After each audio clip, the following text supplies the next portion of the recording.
Hello friends, welcome to my YouTube channel. In this video I am going to show you how to delete pin which you have saved in your Pinterest. So if you want to delete any pin which you have saved in your Pinterest, what you have to do, first of all, here you will see your profile. Just click on it, and here you have to scroll down, and here you will see created and saved pins.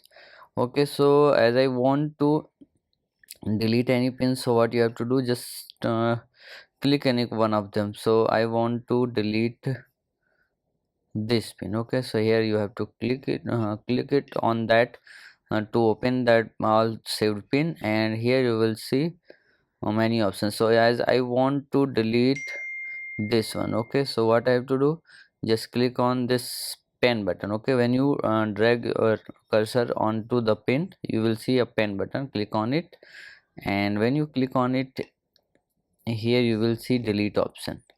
Okay, just click on delete, and here you will see once you delete a pin, you can't undo it. You just click on delete.